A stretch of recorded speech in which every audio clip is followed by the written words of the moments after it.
I use extra large matches. Lay 2 of them next to each other, then lay one crossing over. Lay 2 more next to each other again. Now the complicated part. Lift them up and slide another one crossways in between. You have the first level of the arch. Take 2 more matches and lay these on a new layer of cross sticks. Lift it up and slide another one in between.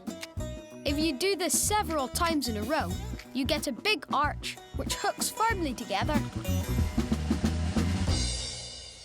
These kids are making a similar arch, but they are using big sticks.